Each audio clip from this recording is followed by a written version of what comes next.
Yo, this is Thru Waters back with another flip. Peace, love, and light on this dark, slightly tenebrous autumn season. The street lights definitely help it. This is officially going to be episode 5. I know I made more episodes in this, but I haven't really been saving them, so I'm just going to go by the number of YouTube videos that I currently posted. Now, as y'all probably know, I'm going on this keto journey, cutting down all that carbs, and it seems to be going well. I literally completed my 2 weeks, so yeah, today is literally Sunday. And the time posted on this video in Greenwich Mean Time is 9:39. And yes, yesterday I had a carbohydrate cheat day because it's earned and I completed the circuit that spanned for 2 weeks. And it seems that my words rang true. I've been consuming carbs heavily in the past, I believe, which has significantly impacted parts of my weight gain. Now, I would know further once I get like a DNA sample in the future, but as I'm doing basic practical research with the facilities I currently have, it's working. It's reducing to a significant degree. And you know, it's factual. I mean, they say numbers don't lie, but may occasionally become erroneous. Like the situation with me losing 72 kg, which would have been remarkably impressive, but honestly, just aiming to be within the 80s for my body frame, like between 85, 88, I say. Like 72. Yeah, I don't think I would demonstrate an underweight body frame because even though it was an error, it shows that if I do reach 72 kg, it would still be within the good BMI range, which I guess is good, but I don't want to be like too skinny. Like I think between 85 and 87, and I'm currently on 94 now. And oh yeah, good tip. If you got scales, you want to get a really accurate reading, got to become a stripper, pause, no diddy, and take those goddamn clothes off and leave just your underwear and your socks because heavy layers will affect the result basically, but with socks and underwear, not so much. Anyways, do something had to be up because as a part Afro, part Kia, carby starchy foods are one of the most essential things needed as part of the cuisine. So when I discovered keto and I've been looking at all of the foods that I'm into, even the healthy food and veg ones, and I typed in keto friendly at the end.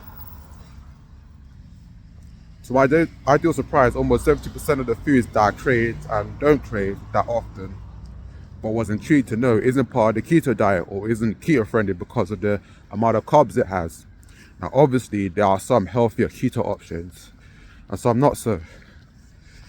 And I think it's the same with other diets as well, including vegan for longer periods. Might get a little controversy with that. You know, I hope not. But yeah, I done my research. And anyways, yeah. I treat keto the same thing, like I'm probably not going to be keto for that long, depending on the journey and all the workouts I've been doing. Even just about last week, I had experienced the keto flu. I mean, I hope it's the keto flu, and not. I did hope it was a keto flu, and not any kind of flu, because getting the flu whilst going on that diet is a natural process. It could mean that I'm slowly transitioning into a state of ketosis, which is a process where the digestive system is getting used to a lot of protein intake rather than carbs. But I definitely think that is ketosis. But and I'm hoping that it's ketosis as well. And long story short, the keto diet was invented by Russell Wilde in 1921. Looking to do a lot more research on them since I am on a keto diet. I have to kind of know like where it comes from and all that. Despite the fact that it is working, that I'm losing weight. But yeah, I did my Metcon earlier on today, and now literally I'm here making another Blazing Through Walks episode, and it's episode 5. So yeah, peace and blessings.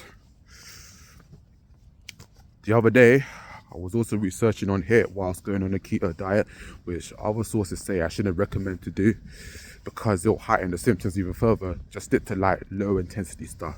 But hey, something that's recommended doesn't mean I shouldn't do it. And besides, I already had this keto flu. Not saying that the keto flu wouldn't come back, but I don't have it now. And as long as I don't have it momentarily, I think it would be ideal for me to inaugurate HIIT workouts if it doesn't hit me. Oh shit. But I guess in overall, it's to do with the carbs because carbs are like the primary fuel for anaerobic exercise. And I could get the flu quite quickly if I did HIIT in the midst of doing a ketogenic diet plan. So researchers will suggest a low intensity workout as it works effectively to avoid rather than a dense high intensity workout. But for me, I strongly feel that there's a balance to everything. And sometimes I feel like I ain't gonna sit around and let some flu maybe not count my days. Although if it's intolerable, then that's a different story. But the keto flu I had, tolerable to the T. You know what I mean? I was outside, like, just going to my system and whatnot. But yeah, it was tolerable. And I've had worse flu than this. So yeah, you could describe it as thus being a good kind of flu to have if going for keto. Not the bad flu when you're actually ill from bad bacteria. I also did experience a little dizziness every now and then, but again, I've had things much worse and I feel that the flu will eventually go away for like a week or so. And yeah, I came out of that phase like a champ. Always got to give myself a little praise to get even much more better praises in the future.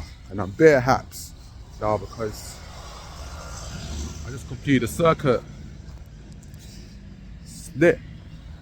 My Travis Scott voice, it's lit! So yeah, definitely will be looking at other healthy weight reducing options to add to my Chelsea. Fuck Arsenal. Freaking, what else is on the lifestyle menu? Yeah, I haven't got much to say. Pretty much. No, tell a lie. I do have much to say. A little bit. I'm watching American Horror Story. Ended season 1. I have the Disney Plus app. Really lit series.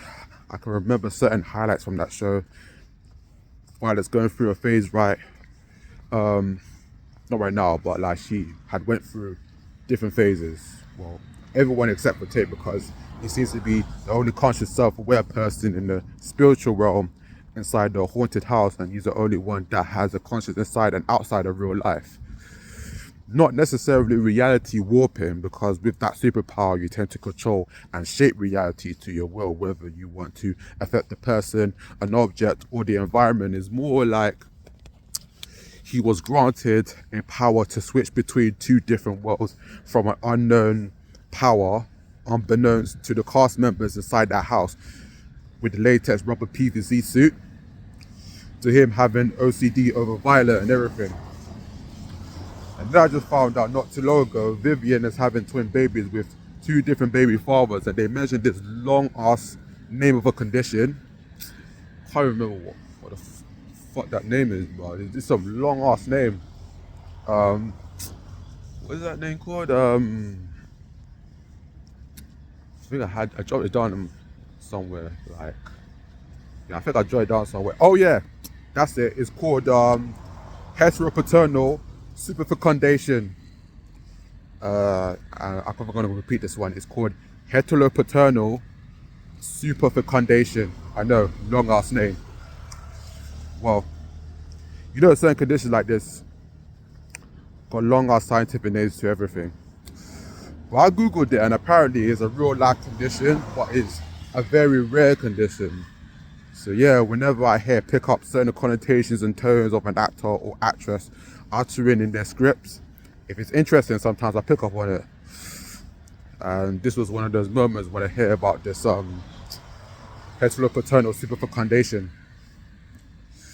So yeah, that's it.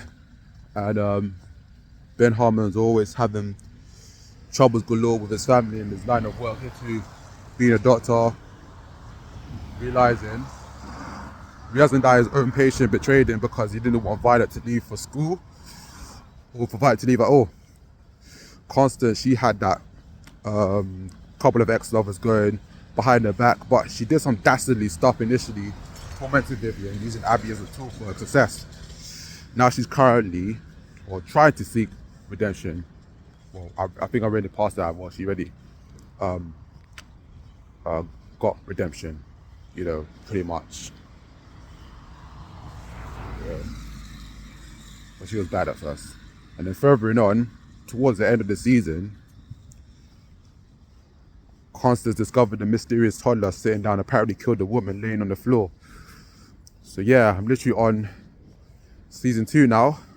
Finished episode 1. And I hope this one just as spicy as the first one. Now, what else is on the lifestyle menu? Ah yes, now, anime heads. Anime heads. If you know about, when I say like, you know, late millennials, pretty much, like 1996 to, I don't know, like, but just like late, innit? But late millennials. I'll just give like a rough like year from like 1988 to 1996, I would say. But and some Gen Zs too, I guess, yeah. Like, I know. But anyways, besides the point, anime heads. If you know about watching Toonami now, it's called like Adult Swim, but I embraced Toonami, Fox Kids and Jetix on Sky TV back in those days. That time frame when cartoons were cartoons, you know. That particular time frame will probably never leave my sight. Because it was like so easy going and always a good time coming after school, tuning into an old school Angelica Bell era CBBC, and Michael, I forgot his last name, but he used to host Jungle Run. Michael Underwood, that's it. That kind of era of cartoons would never leave me. I used to get pissed every time I missed a Jackie Chan Adventures episode, you know, and I used to love getting the magazine, collecting talisman cards.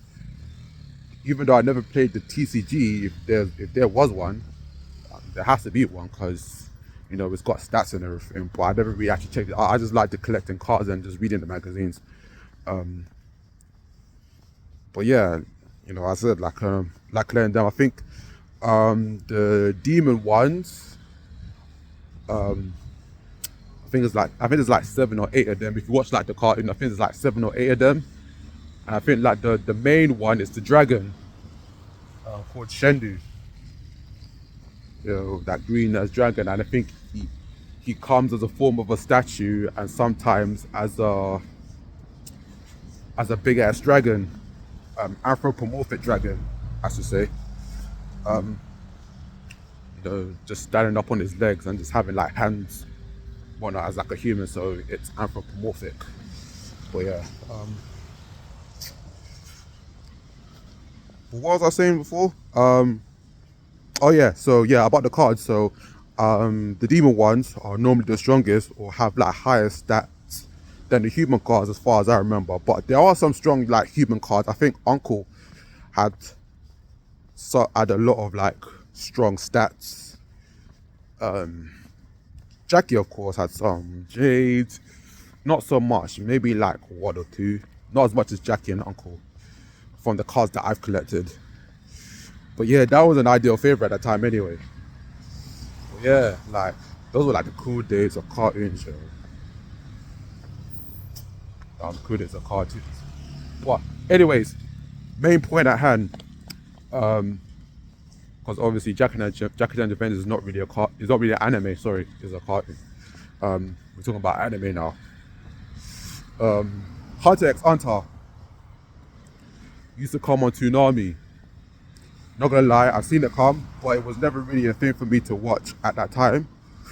But now that I'm currently watching it, I would say I like the Chimera Ant arc, in which I'm currently at right now. I think at first it was a slow burner, especially with the first Hunter exam. It got a little too tedious for me, not gonna lie, understandably so, because it's the development of the 2 kids, Gon and Killua.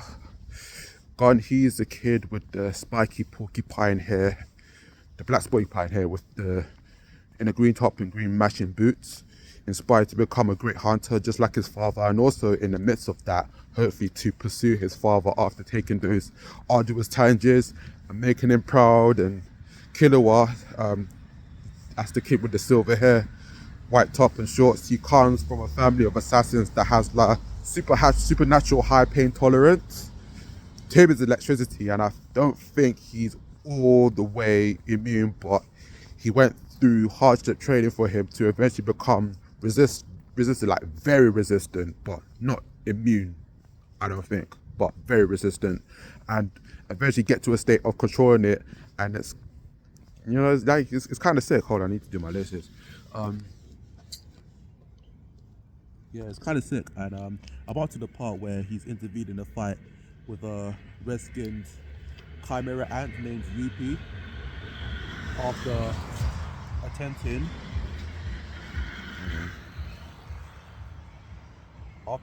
to trap Knuckles in his plan for him to accumulate more interest in hopes to decrease his nen, which I think I think the best way to describe it is like cheating energy, and it's by him landing some punches. But when the plan failed, boom, like lightning struck out of nowhere, and I knew it has to be Killua because he controls electricity, and I knew that from that blast he was about to go OP at some point. Ham, like hard as a mother. Oops. Oh, my mother died, but hard as a melon, no bacon. And he did, until it was short-lived and had a little time limit as such. So yeah, anime heads looking for a cool, fairly well-known classic anime. Hunter x Hunter is a cool show, not gonna lie. Slow burner though, but getting into the Chimera Ant arc, which is the last one, fucking love it so far. And yeah, when you watch it, it originally have like 4 main characters, now split into 2, which is Gon and Killua, because they have their own hunter-related parts to take. So yeah, that's just like a little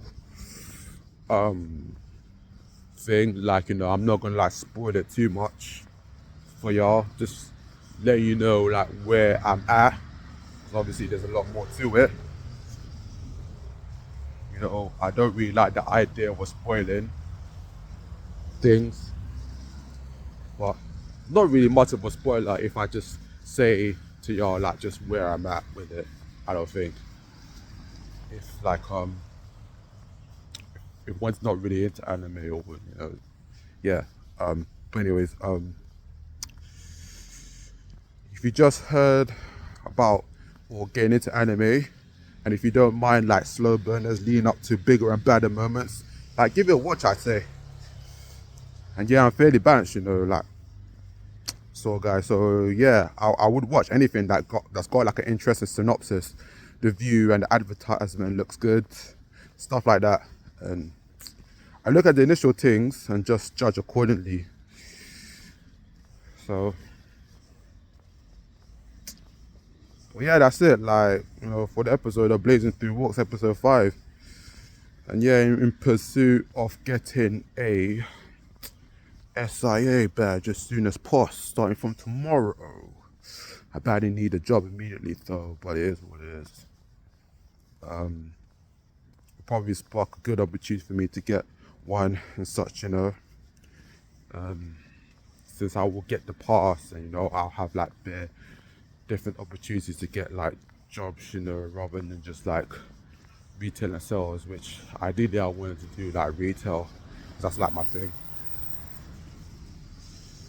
But yeah, like I'm out, people. Shout out to those who viewed this. If not, I'll be posting it on YouTube anyways. You can catch the replay on that if you're already on that channel, subscribed and ready. And yeah, my channel will be on the Thru Waters Comes Knowledge channel, not the main Thru Waters, because that's my music channel. That's pretty much the such. Yeah, that's my music channel. But yeah, anyways, this is Thru Waters signing out. Stay tuned for the next video.